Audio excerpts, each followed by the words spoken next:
남편은 3년 전 긴 병 끝에 세상을 떠났습니다.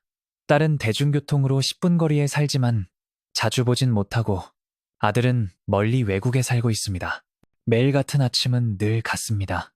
전기포트를 올리고 항상 비판거리는 소리와 따뜻한 소식이 들리는 뉴스 소리. 거실 창밖으론 여전히 햇살이 들이지만 쌓여진 물건들은 많아지고 예전처럼 누군가와 함께 마주 앉을 테이블은 비어 있습니다.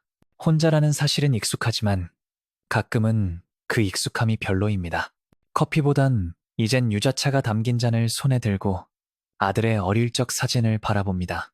그 작은 손, 가벼운 웃음, 엄마, 다녀올게요. 했던 목소리가 귓가를 맴돕니다. 지금은 아주 멀리 있습니다. 큰 변화 없는 하루가 지나갑니다. TV 드라마, 점심 준비, 설거지, 짧은 낮잠, 장을 보러 마트를 다녀오고 돌아오는 길엔 같은 골목, 같은 인사를 주고받습니다. 가끔은 이웃 주민분들과 몇 마디 나누지만 그 시간도 짧고 마음에 오래 남진 않습니다. 며칠 전 딸에게 전화했지만 엄마, 지금 회의 중이라 나중에 다시 전화할게요. 그리고 그 나중은 오지 않았습니다. 바쁜가 보다 라며 혼잣말을 해보지만 속은 조용히 쓸쓸해집니다. 유일하게 많은 사람들과 인사하고 대화도 많이 할 수 있는 주일이 옵니다. 교회에서 예배를 마치고 뒤풀이 겸차를 마시던 시간, 한 집사님이 웃으며 말합니다. 요즘엔 복지관에 사람들이 참 많이 가요. 정서 프로그램도 있고 노래교실도 재미있대요. 우리 언니도 처음엔 망설이다가 다니고선 사람이 달라졌어요. 또 다른 분도 거든다. 그거 알아요?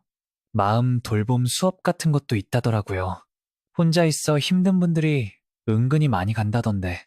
수도 없이 듣던 말이지만 오늘만큼은 말없이 그 이야기를 듣는데 예전과 사뭇 다른 느낌이 듭니다. 나만 그런 게 아니었구나. 그 생각이 처음으로 마음에 스며듭니다. 며칠 뒤 용기를 내어 복지관 문을 열어봅니다. 복지관으로 첫 발을 내딛었을 땐 역시나 차갑고 반갑지 않았습니다. 하지만 생각보다 따뜻하고 제잘거리며 흘러나오는 웃음소리에 이끌려 방 안으로 들어가니 생각보다 반가운 마음이 들면서 마음이 녹아내리는 느낌이 듭니다. 처음엔 말없이 앉아 있었지만 다른 분들의 이야기를 들으며 고개를 끄덕이게 됩니다. 남편을 먼저 보낸 사람, 자녀와의 거리감에 마음 아픈 사람, 건강 문제로 자신을 탓했던 사람들, 그들의 이야기는 정자 씨의 이야기와 다르지 않았습니다. 그중 한 분이 조용히 말합니다. 우리 딸이 결혼하고는요, 마음이 멀어진 것 같았어요. 예전엔 뭐든지 엄마한테 얘기하던 아이였는데, 이젠 아랑곳도 안 해요. 그러면서 호탕하게 웃는 그분과 주변 사람들은 그 웃음으로 서로를 위로합니다.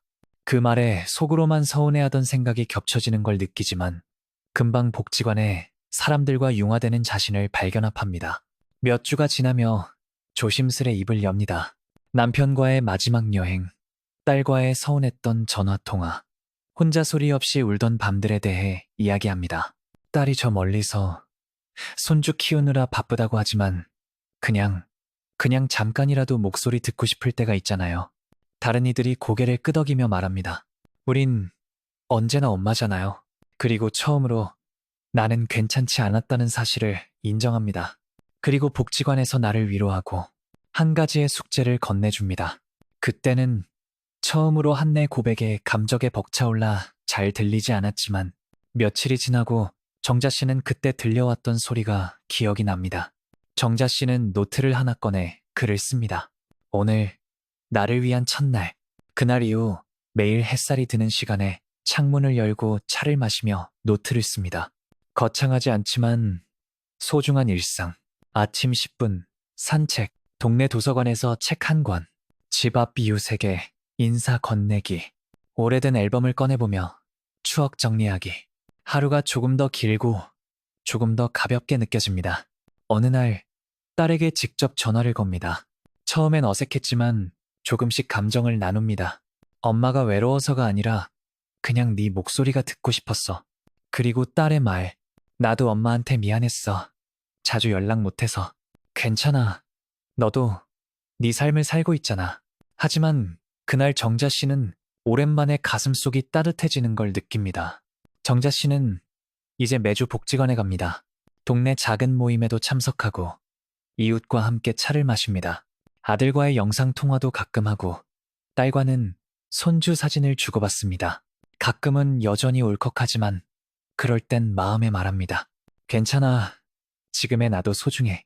우리 모두의 마음은 돌볼수록 따뜻하게 피어납니다. 행복이 멀리 있지 않다는 마음을 갖기까지 주변에 일어나는 사소한 일들을 간과했습니다. 이제는 주변에서 전달하는 도움의 손길을 소중한 마음으로 간직하며 하루하루를 긍정적으로 살아가려 노력합니다. 마음을 돌보는 하루는 삶을 다시 피우는 첫걸음입니다.